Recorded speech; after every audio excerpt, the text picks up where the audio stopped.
Some say they want their Destiny Spec II, but with the Zeus silhouette, it's too expensive. Others think that the final battle image color won't be that much cheaper either way because it is premium Bandai. However, what if you can have your cake and eat it too? Yes, that's the stuff.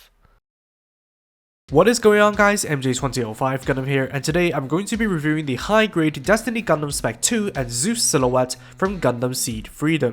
The secretly upgraded Destiny Gundam equipped with a Deuterion beam kiss, it was deployed in the Foundation conflict alongside the Zeus silhouette, which serves as extra boosters and firepower that was sealed away during the Second Bloody Valentine War due to its dangerously fearsome power. Being essentially a smaller equivalent of the GN or Meteor unit sets, this box offers up 22 runners, 2 action-based 7s, and a sticker sheet for 7,200 yen. And with the Destiny Gundam at the core merely being a recolored and minutely retooled kit, 11 of the runners are reused from the original high-grade Cosmic Era Destiny Gundam, with the only differences being the colors and the occasional odd gates leading to a slightly tougher cleanup. So I will highly recommend you to check out the original's review first. That leaves us with the Zeus silhouette, and if I'm honest, the story here is more or less the same in terms of construction. It is straightforward to build despite the lengthier construction and higher parts count, and apart from the need to mind the directions for some parts, the only challenge is cleaning up the black pieces as they can easily scratch up. And with the way the manual divided the build into separate modules, the build is less intimidating than a complete silhouette may portray. All in all, if you're looking for a longer yet chill build, this set is perfect for that role. Now I want to go through the high-grade Destiny Spec II quickly first, as the color change does make an impact on the display. Yes, the stickers and missing paint jobs are all in the same places, and none of its weapons nor functionality have been changed, but the muted grey and blue and the white chest trims definitely make the Spec II look less cartoony and more down to earth. And I'm very glad that they've decided to retool the B2 runner to provide the grey V-fin and yellow parts, instead of going the route they did with the clear release, which subsequently leaves over a yellow V-fin you can use for your own purposes while maintaining the part separation. However, I do have two critiques. Firstly, the mold lines are horrendous on this kit, especially on the ankles and weapon holsters. It may just be mold degradation, but compared to my homemade Spec II based on my 2019 copy that I've simply repainted, the issue is far more significant on the 2024 print. Secondly, is the colors, specifically the base grey and the green for the cannon being too cold, and the blue and red being far too rich, when the former should have been slightly duller, while the latter should carry a brownish tint to it like the high-grade Cosmic Era High-Nay unit. But should that serve more as a literal homage to the high-grade Legend Gundam instead of an insufficiency to you, then all the kit needs is some light panel lining to enhance the details. Besides maybe painting the shoulder, elbow, wrist, knee, and ankle joints in a fluorescent red for its maximum output mode. Moving on to the Zeus silhouette, and this is a statement piece and a half. While nowhere near as large as other mobile armors that kits stock into, its 51cm length is more than enough to draw attention, especially that of gravity. Yes, I know that I'm supposed to use the included action-based 7s to prop it up instead of brute forcing it with an action-based 1, but I won't trust those two to survive me spinning the silhouette for the different angles. And as far as I can tell from those angles and the limited references, the proportions and details are correct. Color separation is fantastic since the only sticker used is for the sensor on the radome array and has no missing paint jobs so far. However, color inaccuracies are what hurt the visuals, as the green and dark yellow looks like bile and vomit respectively, not unlike this Ford Fiesta color, when it should have been in two different shades of olive drab instead. To a lesser extent, the red part should have been in a burgundy, which is ironically what was used for the included Spec II. Granted, the straight build is mostly acceptable in appearance, but some panel lining and a repaint will benefit the unit a lot. And since this serves more as a booster than an automated weapon platform, the Zeus silhouette technically has no moving parts, as those are primarily for the docking process. Speaking of which, it's time to combine the silhouette with the Destiny. To start off, all of the weapons and the feet of the Destiny need to be discarded, and the backpack holsters need to be raised up. Meanwhile, separate the Zeus silhouette into its modules, discard the nose cone, disassemble the leg gear entirely, and separate the chest plates from the back skirt module. From there, raise the arms of the rear skirt module, before plugging it into the Destiny's rear skirt, and reattaching the chest plates, needless to say, while making the necessary adjustments on the way. Then open up the clamps of the barrel storage and radome array while adjusting the sensor and missile pods of the latter before inserting them into the backpack, clicking the skirt arms into them, and closing the clamps to hold them in place. Following that, after closing the toes and heels of the boosters and folding the wings down, reassemble the leg units after plugging them into the polycaps. Finally, fold down the cannon's side panels, fold out the hardpoint, and rotate the cannon tip, before attaching the shield onto the cannon, and the entire assembly onto the mount under the Gundam's left arm, and offering it additional support with a separate action base. This results in what I simply like to call the Zeus Destiny Gundam, and to be honest, the BFG is doing most of the visual work here, since all that is added to the Destiny are the large pair of chopsticks and a spare, and heavily reinforced stilts.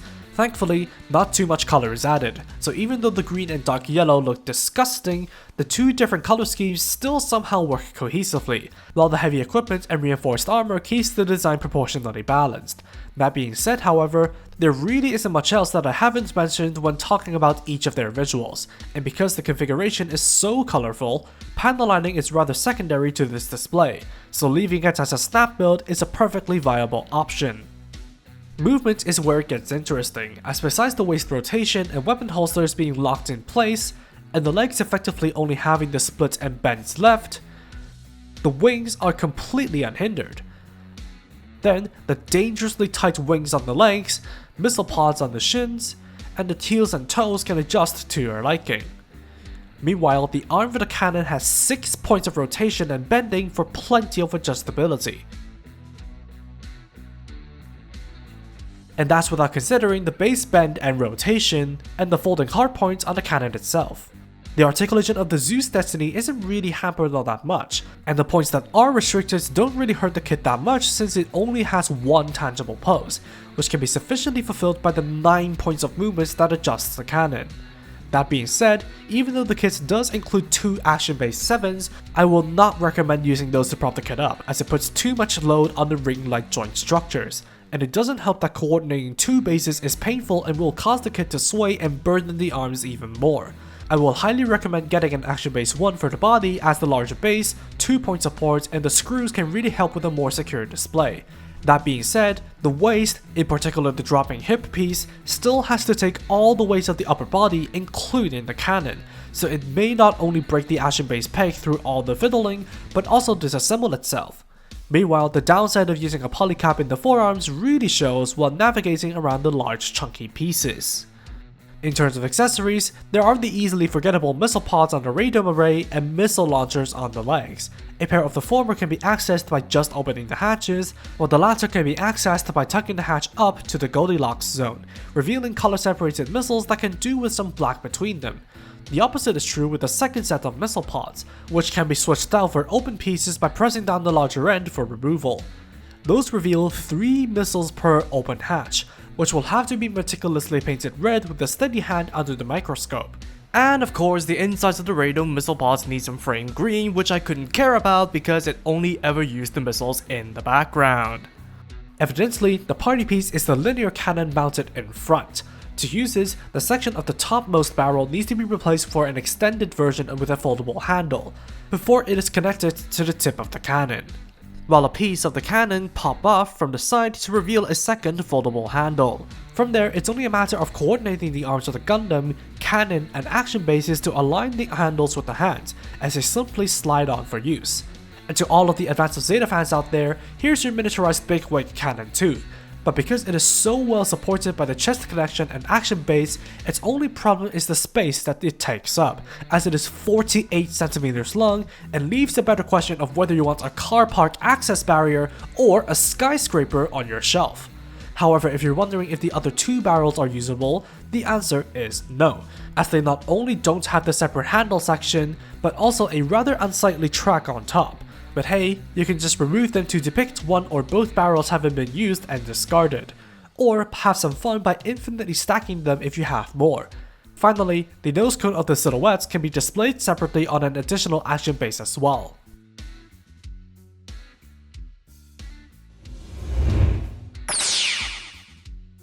After delay on delay, I finally have a conclusive and constructive outlook on the high-grade Zeus Destiny Gundam. And to be frank, as great as the base high-grade Cosmic Era Destiny was, I think the addition of all the stuff arguably dragged it down. Now that's not to say that the kits or the additions are poor, because they aren't. I won't repeat myself regarding the Destiny, and the Zeus silhouette looks good barring the disgusting greens, it functions well in both forms, and has all the adjustability you could want if you want to vary the poses to a limited degree. Trouble is, the Destiny Gundam wasn't made for that kind of bulk and weight, so handling the combined form is a massive pain. And to top it all off, gravity exists, which further handicaps the final combination. That is on top of the huge money investment and the length of space it takes up in the end. Ultimately, I personally think the high-grade Zeus Destiny package is something you should be the judge of regarding your purchase, and now that the maximum output mode for the Destiny Spec II was announced on PE Bandai, those who don't want the silhouette might as well just get that, if you don't want to put in the work and make one yourself. And that's all for me.